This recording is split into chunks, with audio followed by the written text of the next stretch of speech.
Bienvenidos al Sur Taller Literario, mi nombre es Alejandro y hoy vamos a seguir examinando la focalización y el punto de vista en tercera persona.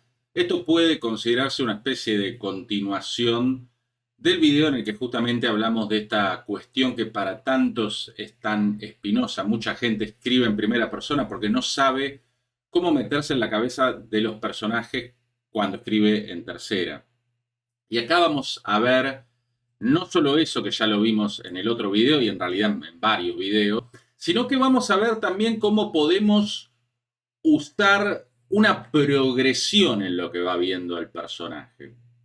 Sobre todo para enfatizar ciertas escenas. Uno, en la vida real, no percibe siempre todo al instante, una situación entera, un objeto entero, mucho menos en alguna situación traumática. Pongamos un ejemplo un poco desagradable, pero alguien a quien lo pisa un coche, está distraído por la calle y de repente se ve venir un coche encima, no va a poder percibir la marca del coche, quién lo maneja, todos los detalles. Seguramente va a haber una especie de mancha, de bulto enorme que se le viene encima y con suerte va a tener un segundo, o por suerte o por desgracia, ¿no? Un segundo para darse cuenta de lo que le está pasando. No siempre tenemos el lujo de poder percibir exactamente lo que está pasando en la vida real. Nos confundimos, muchas veces vemos lo que queremos ver, lo desconocido lo remitimos a lo conocido, nuestros sentidos nos traicionan. Eso en literatura y sobre todo en cierto tipo de literatura, literatura fantástica, literatura que tiene que ver con lo que no es normal, digamos, lo que no es habitual ver. Eso funciona de mil maravillas. No solo es más verosímil, sino que lo mete más al lector en la cabeza del personaje y ayuda a que el lector sienta ese mismo terror o esa misma sorpresa que el personaje. Y vamos a usar como ejemplo la novela Jurassic Park de Michael Crichton. Creo que no necesita mucha presentación la novela, pero precisamente por eso me parece que es... disculpe si se oyen ruidos de fondo, estoy grabando una hora muy complicada, pero precisamente por eso me parece que es un gran ejemplo.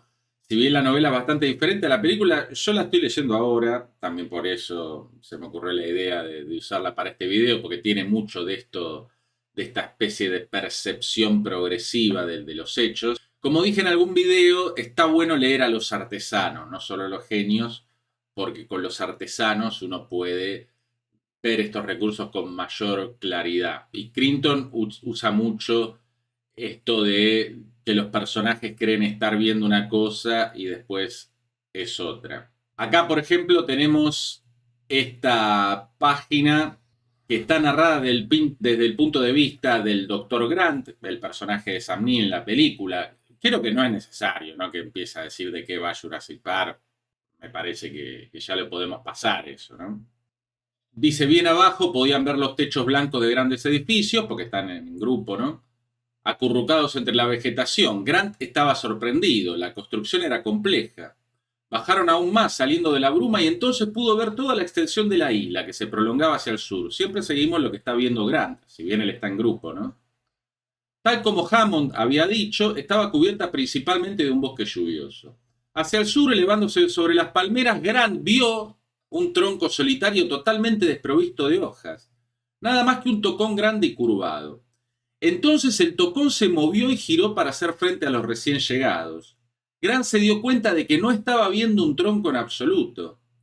Estaba viendo un cuello garboso, encorvado, de un ser enorme que se alzaba hasta una altura de 15 metros. Estaba viendo un dinosaurio. Si mal no recuerdo, esta es la primera vez que Grant ve un dinosaurio vivo, como alguna conductora de la TV argentina.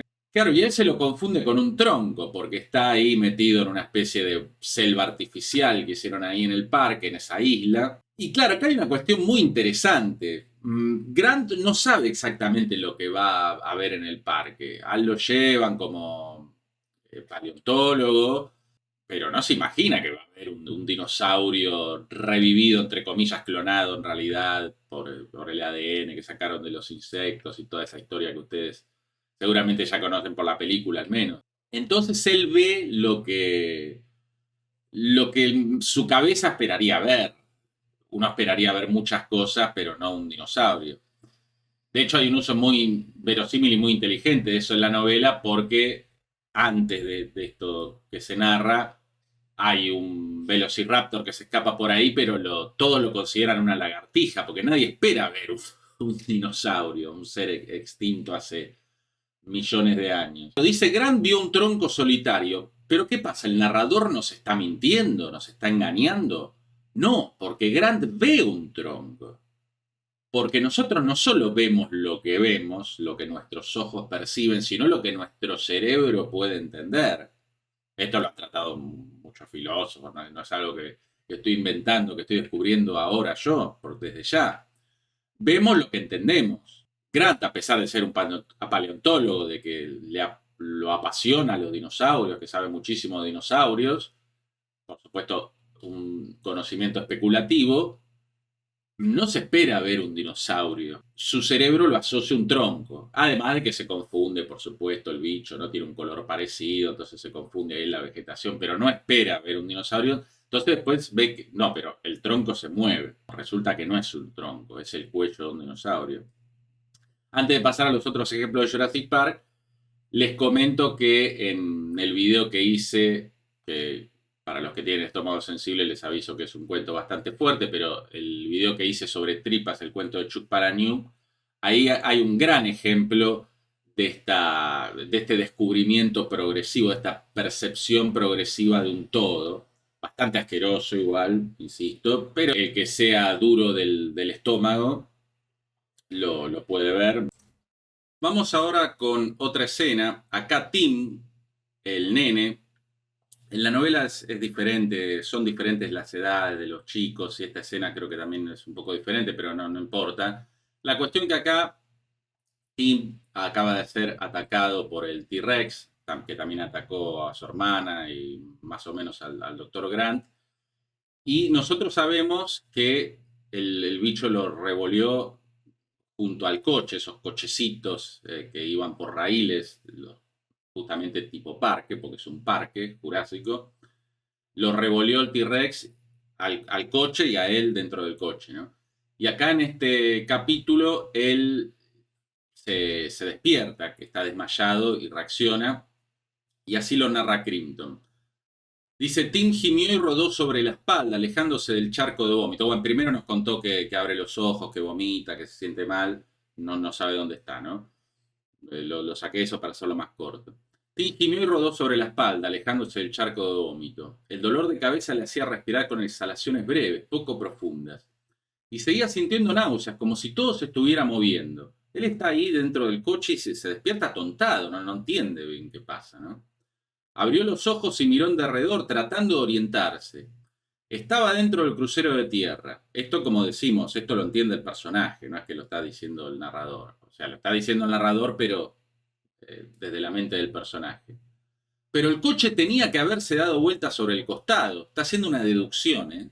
Tenía que haberse dado vuelta por el costado. Sería un debía de haberse dado vuelta, ¿no? Está sacando una conclusión.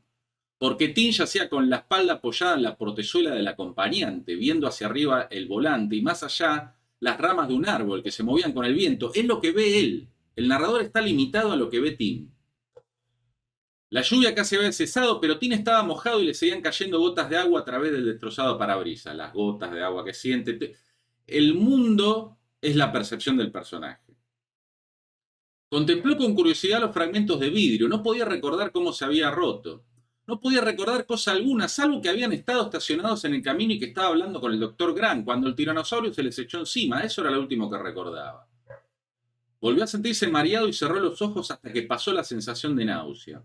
Era consciente de que se oía un sonido rítmico y crujiente, como el de los aparejos de un barco.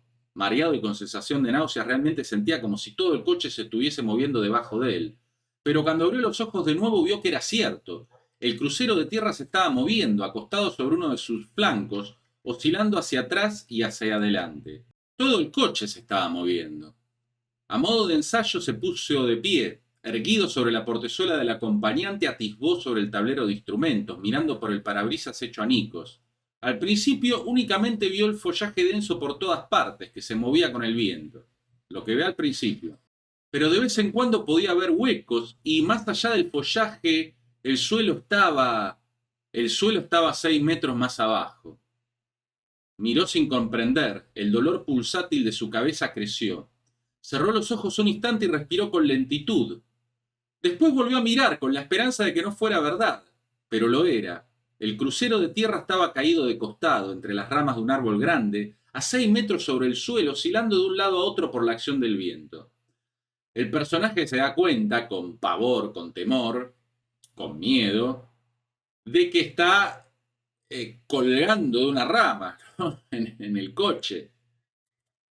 Fíjense cómo, qué tan soso sería esto si simplemente el narrador nos dijera, empezara diciendo, Tim estaba dentro del coche colgando, que colgaba a 6 metros, suspendido sobre una rama. Se despertó y sintió muchísimo miedo. Es la nada misma eso. Es lo que hace mucha gente cuando empieza a escribir. Esto es lo que hace un escritor con oficio. Ahora vamos a ver la muerte de Nedry, que es un personaje bastante desagradable.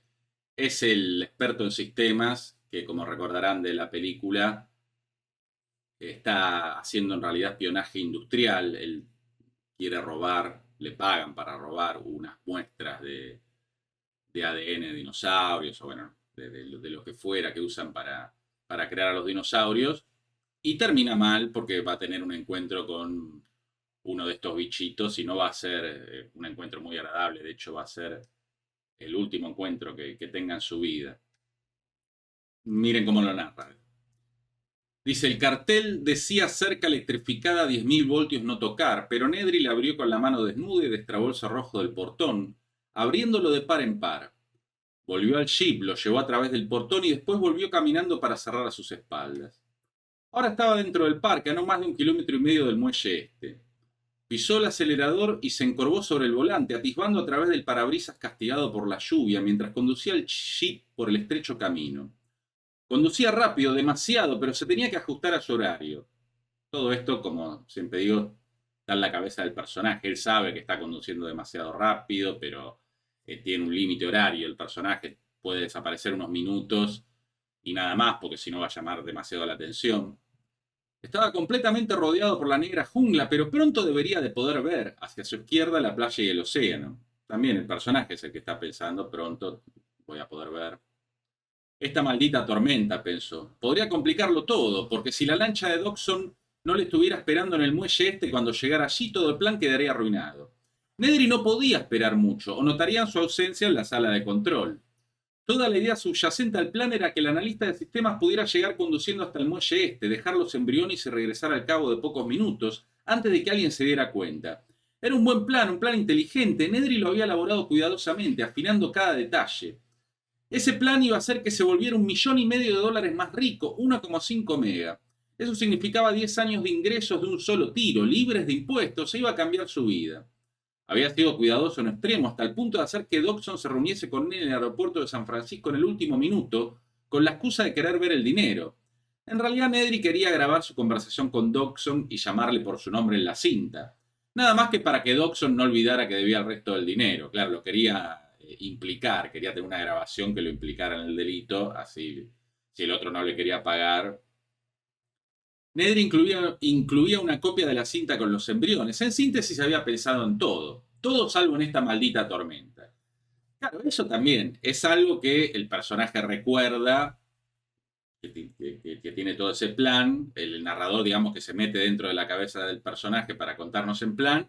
Y acá todo salvo en esa maldita tormenta. Esto es algo que el personaje está diciendo, esta maldita tormenta me arruinó el plan que era perfecto, se suponía. Algo cruzó velozmente el camino, un resplandor blanco bajo la luz de los faros del vehículo. Claro, lo que él percibe. El narrador omnisciente sí sabrá qué es, pero el narrador que está focalizado en el personaje sabe lo que sabe el personaje y lo que percibe el personaje. Y acá el personaje percibe un resplandor blanco. Tenía el aspecto de una rata grande, tenía el aspecto, no sabemos, no sabe él exactamente. Como en la vida cotidiana se nos cruza algo, uy, ¿eso qué es? Se escurrió dentro del monte bajo, arrastrando una cola gorda. Opossum. Resultaba sorprendente que un opossum era una especie, qué sé yo. Resultaba sorprendente que un opossum pudiera sobrevivir allí. Cualquiera pensaría que los dinosaurios liquidarían a un animal como ese. ¿Dónde estaba el maldito muelle? Iba conduciendo deprisa y ya llevaba fuera 5 minutos. Ya debería haber llegado al muelle en ese momento. Había tomado por un camino equivocado. Discurso indirecto libre. Todas preguntas que se hace el personaje. ¿Dónde estaba el maldito muelle?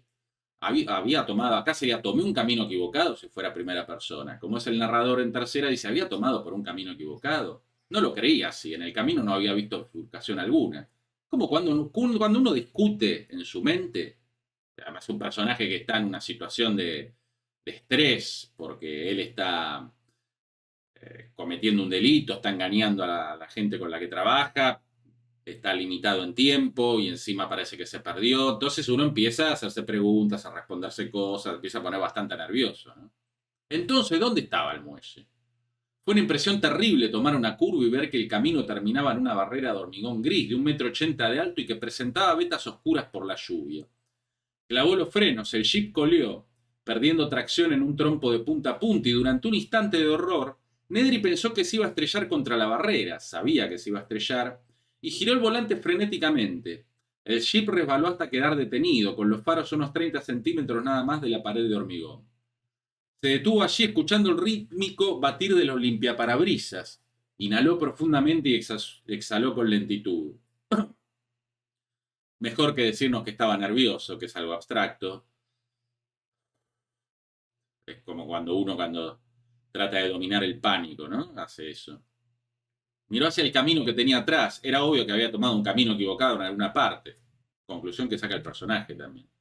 Podía desandar sus pasos, pero eso le tomaría demasiado tiempo. Está pensando el tipo. Fíjense que es lo que hacemos en la vida cotidiana cuando estamos en un momento difícil.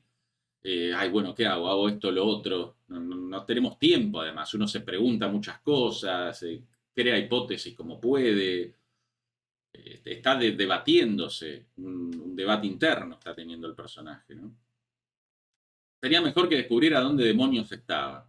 Salió del jeep sintiendo que pesadas gotas de lluvia le salpicaban la cabeza. Era una verdadera tormenta tropical y llovía tan intensamente que dolía. Le echó un vistazo al reloj, apretando el botón para iluminar la esfera digital. Habían pasado 6 minutos. ¿Dónde demonios estaba? Otra vez, se lo pregunta varias veces, porque claro, si uno está perdido, se pregunta varias veces, ¿dónde cuernos estoy? Sobre todo, como digo, en una situación apremiante como esa. No es que el tipo está tranquilo, yéndose de vacaciones y, uy, tomé un desvío, ¿no? Caminó alrededor de la barrera de hormigón y al otro lado, junto con la lluvia, oyó el sonido del agua goteante. ¿Podía ser el océano? Otra vez, lo voy a repetir 1000 veces. Eso es algo que se pregunta el personaje, es algo que está en la cabeza del personaje y lo está narrando en tercera persona. ¿Por qué? Porque la tercera persona se mete en la cabeza del personaje, se focaliza. Siempre, no. Hay veces que no, pero casi siempre. Por lo general, en una historia bien narrada, se nos cuenta desde él o los personajes. En este caso, en Jurassic Park, incluso hay ejemplos de saltos de vista en una misma escena. Pueden ir a buscar la novela por ahí y fijarse en la famosa novela, en la famosa escena, perdón, en que el T-Rex ataca por primera vez, que están los dos coches. Está bastante... Bueno, no hay variaciones respecto a la película, pero el setup, dirían, disculpen el anglicismo, es el mismo. Y ahí pueden fijarse que va del punto de vista de los que están en un coche a los que están en el otro. Un poco lo que hace Spielberg con la cámara es algo similar a lo que hace Crichton con la novela, en realidad al revés, ¿no? Porque Spielberg lo hizo después. Podía ser el océano. Nedry corrió hacia adelante. Sus ojos se adaptaban a la oscuridad a medida que avanzaba. Jungla densa por todos lados, gota de lluvia abofeteando las hojas. El sonido del gorgoteo se hizo más intenso, atrayéndole hacia adelante. De pronto salió del follaje, sintió que los pies se le hundían en tierra suave y vio la corriente oscura del río. El río, estaba en el río de la jungla, se da cuenta él. Maldita sea, pensó. Por supuesto, acá cita el pensamiento entre comillas, se puede hacer. Lo que es insoportable es hacerlo todo el tiempo. Por eso hay que aprender a usar el discurso indirecto libre. Sin eso no se puede escribir en tercera persona. No se puede. Maldita sea, pensó. ¿En qué parte del río? Enésima vez. Esto se lo pregunta al personaje. Voy a seguir molestando hasta por lo menos que en el taller, en lugar de 9 de cada 10 personas decirme, no sé, en tercera persona, que sean 8 de cada 10 las que tengan esta duda. Por lo menos si con con estos videos logro eso, ya me doy por satisfecho. Maldita sea, pensó. Ahí hay un discurso directo. Está citando, entre comillas, el pensamiento. Perfecto. Nadie está diciendo que no se puede hacer. El problema es que mucha gente hace 6 párrafos de discurso directo y se nota que es porque no saben meterse en la cabeza del personaje mediante una tercera persona y queda muy mal en el narrado eso, en una narración. En cambio, usándolo moderadamente, el discurso directo está muy bien. Maldita sea, pensó, ¿en qué parte del río? Acá combina las dos, discurso directo, indirecto libre después. El río recorría kilómetros a través de la isla. Volvió a mirar su reloj. Habían pasado 7 minutos. Tienes un problema, Dennis, dijo en voz alta. Y sí, digamos que uno empieza a hablar en voz alta, ¿no? Y a hacerse preguntas.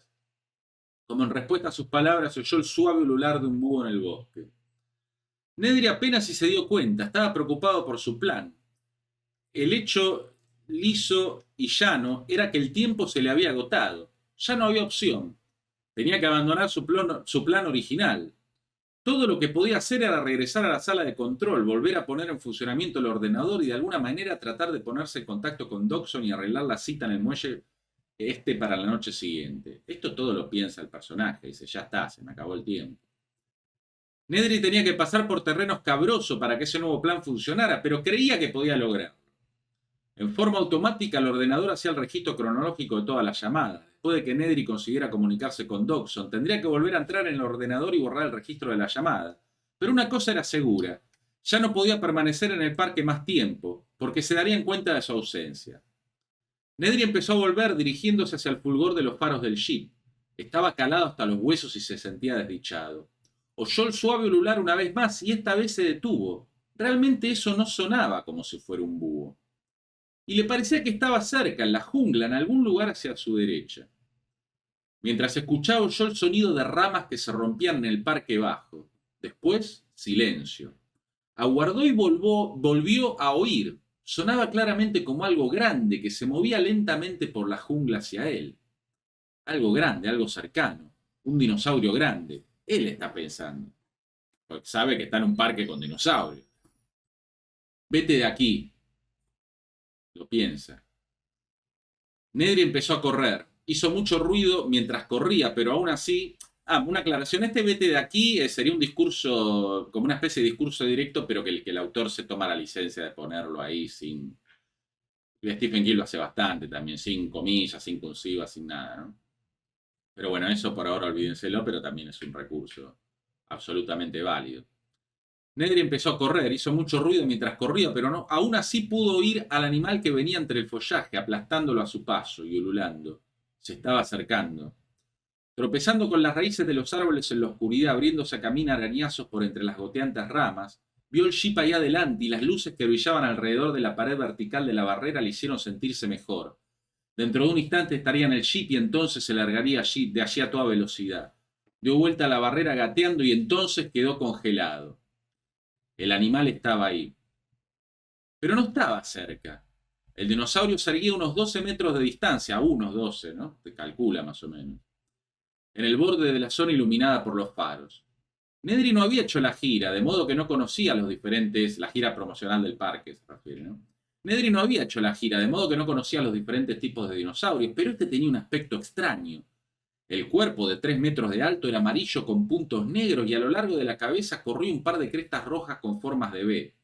El dinosaurio no se movió, pero una vez más emitió su suave ulular.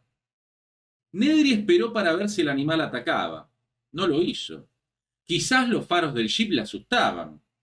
Inferencia. Fíjense que son todas inferencias del personaje. En ningún momento el narrador excede lo que el personaje puede saber. El narrador está en la cabeza del personaje y acompaña lo que el personaje infiere, deduce, partiendo de lo que sí sabe.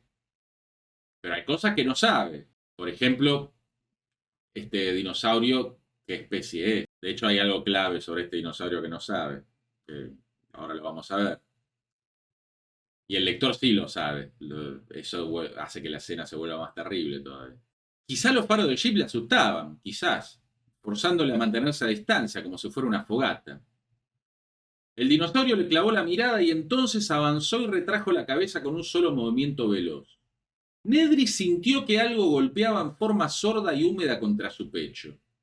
Miró hacia abajo, o sea, primero siente, después mira, todo progresivo, como pasaría en la vida real, ¿no? Miró hacia abajo y vio una pringosa mancha de espuma en su camisa empapada por la lluvia. La tocó con curiosidad, sin comprender. Era un escupitajo. El dinosaurio le había escupido. Tarda en caer, ¿no? Hasta que cae. Me escupió, este bicho me escupió. Era horrible, pensó. Volvió a mirar al dinosaurio y vio la cabeza moverse otra vez y de inmediato sintió otro chasquido húmedo contra el cuello, justo debajo de la cabeza. Se lo quitó con la mano. Jesús, es repugnante. Acá sería Jesús, era repugnante, ¿no? Jesús, los norteamericanos vieron que dice Jesús, Dios mío, ¿no? Tienen esas expresiones. Pero la piel del cuello ya le estaba empezando a hormiguear y quemar. Y en la mano sentí un hormigueo también. Era casi como si le hubieran arrojado ácido.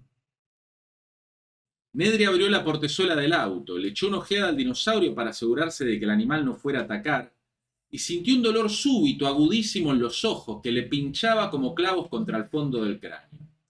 Apretó los ojos con fuerza y jadeó por la intensidad de ese dolor. Levantó rápidamente las manos para cubrirse los ojos y sintió la resbaladiza espuma que le corría a ambos lados de la nariz. Escupitajo, el dinosaurio le había escupido en los ojos. Primero siente el dolor y después se da cuenta, infiere por lo que sintió antes en otros lugares del cuerpo, que lo escupió a los ojos, porque es un... Nosotros como lectores sabemos, porque se nos dio la información antes, por personajes que sí lo sabían, que este dinosaurio tiene un escupitajo venenoso. En la película está esto, de otra manera, pero más o menos está esta escena, ¿no?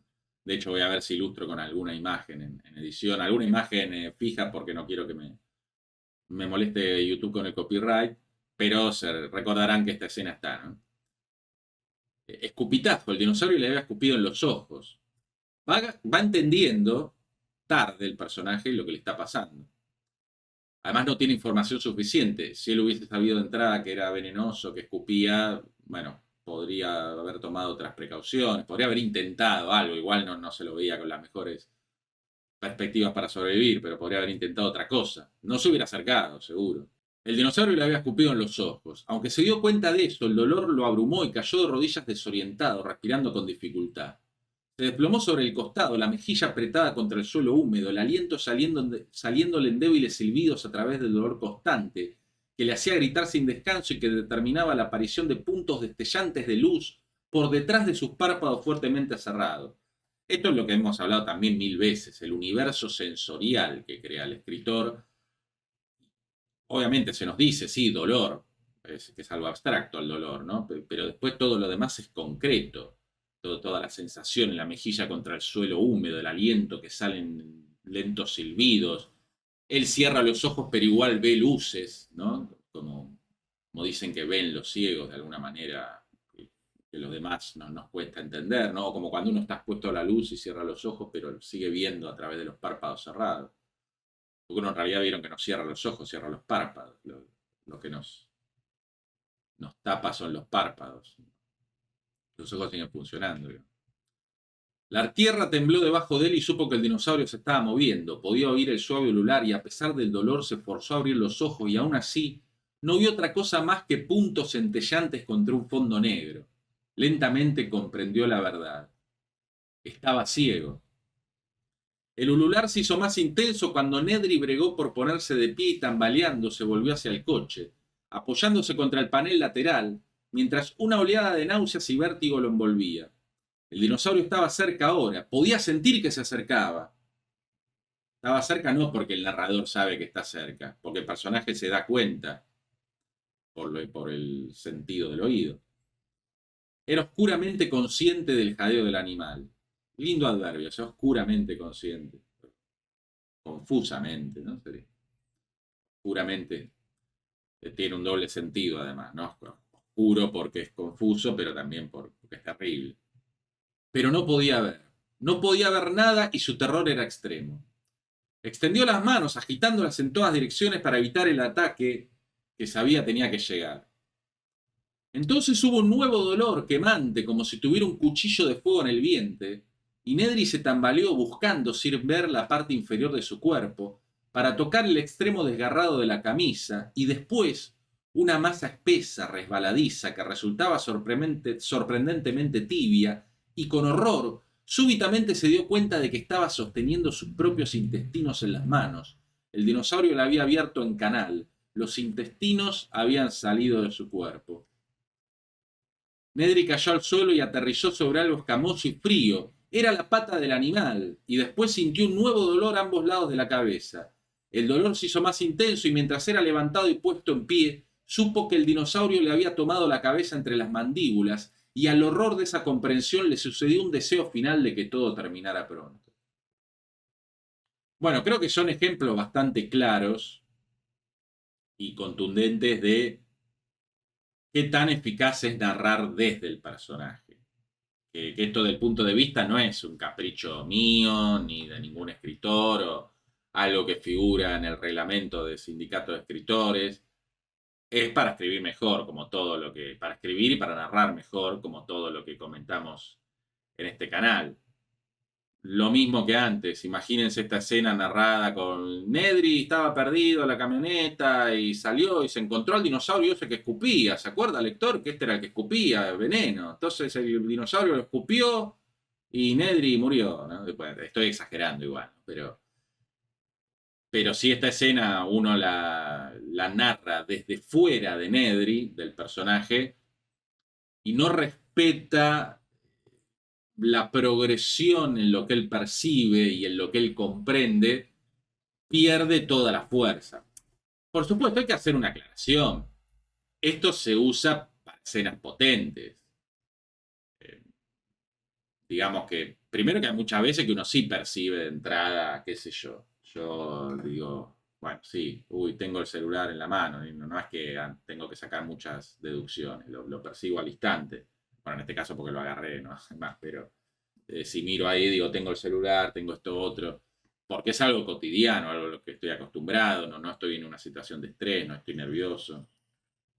Pero acá, en situaciones de, de bueno, de pánico al final, ¿no? Primero de inquietud, de apuro y después ya de completo pánico.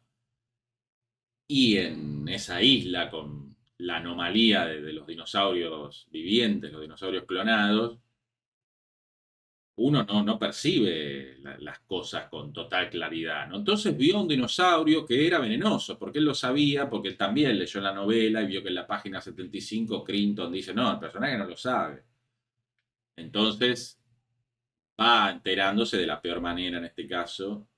Y si uno lee, si uno relee este capítulo, sea porque puede ver de nuevo el video, o si prefieren leerlo ustedes, me mutean a mí, me silencian a mí, van haciendo pausa y leen los fragmentos, van a ver que el narrador en ningún momento se despega de la cabeza de él. Eh, en fin, como les decía, más allá de si les gusta o no la novela, les interesa, está bueno para ver el uso del punto de vista. Y cómo, vuelvo a lo que decía antes, hay escenas que están incluso en un mismo capítulo contadas desde el punto de vista de diferentes personajes. Bueno, espero que les haya servido, comenten lo que quieran comentar, si conocen párrafos que puedan servir como ejemplo y que puedan pegar en los comentarios, genial, cuanto más ejemplos mejor, todo lo que quieran aportar, o pueden, si no quieren pegar un párrafo, si es demasiado largo, pueden comentar tal escena de tal novela, se usa muy bien esto. Cuanto más aportes, eh, la idea es que esto les sirva. Esto es El Sur, Taller Literario. Mi nombre es Alejandro. Nos vemos la próxima.